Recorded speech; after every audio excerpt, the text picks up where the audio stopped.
നമസ്കാരം. മലയാളികൾ ഉൾപ്പെടെയുള്ള കോടിക്കണക്കിന് ഇന്ത്യൻ കായിക പ്രേമികളുടെ ഏറ്റവും വലിയ സ്വപ്നങ്ങളിലൊന്ന് ലോകകപ്പ് ഫുട്ബോൾ വേദിയിൽ ഇന്ത്യൻ ജേഴ്സിയിൽ നമ്മുടെ കളിക്കാർ പന്ത് തട്ടുന്നത് കാണുക എന്നതാണ്. എന്നാൽ ഈ സ്വപ്നം സാക്ഷാത്കരിക്കാൻ ഇന്ത്യൻ ടീം ഇനിയും ഏറെ ദൂരം സഞ്ചരിക്കേണ്ടതുണ്ട് എന്നതാണ് ഇന്നത്തെ യാഥാർത്ഥ്യം. എന്നാൽ പലർക്കും അറിയാത്ത ഒരു ചരിത്ര സത്യം, ഇന്ത്യ ഒരിക്കൽ ലോകകപ്പിൽ കളിക്കാൻ ഔദ്യോഗികമായി യോഗ്യത നേടിയിരുന്നു എന്നതാണ്. ബ്രസീൽ ആതിഥേയത്വം വഹിച്ച 1950 ലോകകപ്പിലാണ് ഇന്ത്യക്ക് കളിക്കാൻ സുവർണാവസരം ലഭിക്കുന്നത്.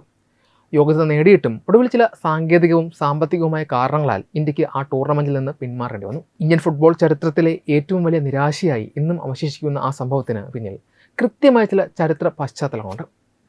രണ്ടാം ലോക മഹായുദ്ധത്തിന് ശേഷം 8 വർഷത്തെ ഇടവേള കഴിഞ്ഞാണ് 1950 ബ്രസീലിൽ ലോകകപ്പ് പുനരാരംഭിക്കുന്നത്.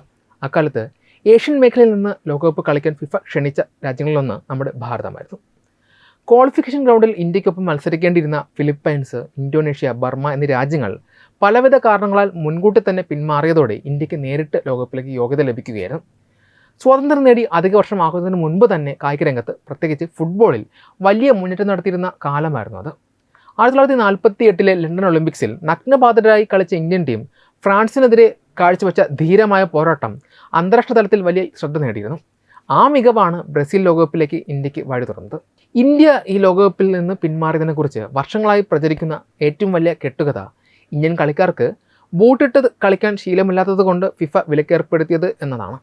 അക്കാലത്ത് ഇന്ത്യൻ താരങ്ങൾ നഗ്നപാതരായി കളിക്കാനാണ് ഏറ്റവും കൂടുതൽ ഇഷ്ടപ്പെട്ടിരുന്നത് എന്നത് സത്യമാണെങ്കിലും പിന്മാറ്റത്തിന് പിന്നിലെ യഥാർത്ഥ കാരണം ഇതൊന്നും അല്ല.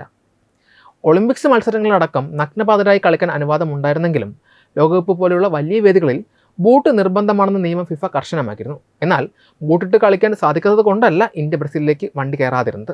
മറിച്ച് ഓൾ ഇന്ത്യ ഫുട്ബോൾ ഫെഡറേഷൻ്റെ ദീർഘവീക്ഷണമില്ലായ്മയും സാമ്പത്തിക പ്രതിസന്ധികളുമായിരുന്നു അതിന് പ്രധാന കാരണം. ബ്രസീലിലേക്ക് കപ്പൽ മാർഗമോ വിമാനമാർഗമോ ടീമിനെ എത്തിക്കാനുള്ള വൻ യാത്രാ ചെലവ് വഹിക്കുവാൻ അന്നത്തെ ഇന്ത്യൻ ഫുട്ബോൾ അസോസിയേഷന് സാമ്പത്തിക ശേഷി ഉണ്ടായിരുന്നില്ല. ടൂർണമെൻറ്റിൻ്റെ സംഘാടകരായ ബ്രസീൽ യാത്രാ ചെലവിൻ്റെ വലിയൊരു പങ്ക് വഹിക്കാമെന്ന് ഏറ്റതായും ചരിത്രരേഖകളുണ്ട്. എങ്കിലും ഇന്ത്യൻ അധികൃതർ അത് പ്രയോജനപ്പെടുത്തിയില്ല. അതിലുപരിയായി അന്നത്തെ കായിക ഭരണാധികാരികൾക്ക് ലോകകപ്പിനേക്കാൾ പ്രാധാന്യം ഒളിമ്പിക്സിനോടും ഏഷ്യൻ ഗെയിംസിനോടുമായിരുന്നു. ഒളിമ്പിക്സാണ് ലോകത്തിലെ ഏറ്റവും വലിയ കായിക മാമാങ്കമെന്നും ലോകകപ്പ് എന്നത് കേവലം ഒരു ഫുട്ബോൾ ടൂർണമെൻറ്റ് മാത്രമാണ് എന്നുമുള്ള തെറ്റായ ധാരണയാണ് ഇന്ത്യൻ അധികൃതരെ പിന്തിരിപ്പിച്ചത്. കളിക്കാരെ ഇത്രയും ദൂരത്തേക്ക് അയക്കുന്നതിനേക്കാൾ വരാനിരിക്കുന്ന ഏഷ്യൻ ഗെയിംസിന് തയ്യാറെടുപ്പിക്കുന്നതാണ് നല്ലതെന്ന് അവർ ചിന്തിച്ചു.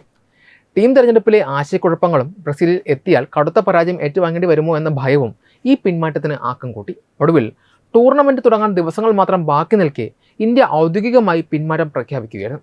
ഇന്ത്യയുടെ ഈ തീരുമാനം ഫിഫയെ വലിയ രീതിയിൽ നിരാശപ്പെടുത്തി. ഇന്ത്യയെ കൂടാതെ മറ്റു ചില രാജ്യങ്ങളും പിന്മാറിയതോടെ 1950 ലോകകപ്പ് വെറും 13 ടീമുകളെ മാത്രം വെച്ചാണ് ഫിഫയ്ക്ക് നടത്തേണ്ടി വന്നത്. ഈ പിന്മാറ്റം ഇന്ത്യൻ ഫുട്ബോളിൻ്റെ ഭാവി തന്നെ മാറ്റിമറിച്ച ഒരു കറുത്ത അധ്യായമായി മാറുകയായിരുന്നു. അന്ന് ബ്രസീലിലേക്ക് യാത്ര തിരിച്ച് ലോകത്തിലെ വമ്പൻ ടീമുകളോട് മത്സരിച്ചിരുന്നു എങ്കിൽ ഇന്ത്യൻ ഫുട്ബോളിൻ്റെ ഗതി തന്നെ മറ്റൊന്നാകുമായിരുന്നു. അന്താരാഷ്ട്ര തലത്തിലുള്ള വലിയ എക്സ്പോഷർ ലഭിക്കുന്നതിലൂടെ ഇന്ത്യയിൽ ഫുട്ബോളിന് കൂടുതൽ ജനപ്രീതിയും അടിസ്ഥാന സൗകര്യങ്ങളും അക്കാലത്ത് തന്നെ വികസിക്കുമായിരുന്നു. തൊട്ടടുത്ത വർഷങ്ങളിൽ, അതായത് 1951 62 ഇന്ത്യ ഏഷ്യൻ ഗെയിംസിൽ സ്വർണം നേടുകയും 1956 ഒളിമ്പിക്സിൽ 4ാം സ്ഥാനം വരെ എത്തുകയും ചെയ്തിരുന്നു. ഇന്ത്യൻ ഫുട്ബോളിൻ്റെ ആ സുവർണ്ണ കാലഘട്ടത്തിൽ ലോകകപ്പ് കൂടി കളിച്ചിരുന്നെങ്കിൽ ഇന്ന് ആഗോള ഫുട്ബോൾ ഭൂപടത്തിൽ ഇന്ത്യ മുൻനിര ശക്തികളിൽ ഒന്നായി മാറുമായിരുന്നു. ആ ചരിത്രപരമായ പിഴവിൻ്റെ വിലയാണ് ഇന്നും ലോകകപ്പ് വേദികളിൽ ഒരു കാണിയായി മാത്രം ഒതുങ്ങി നിൽക്കാൻ ഇന്ത്യയെ നിർബന്ധിതരാക്കുന്നത്. വെബ് ഡെസ്ക് തത്വമൈ TV.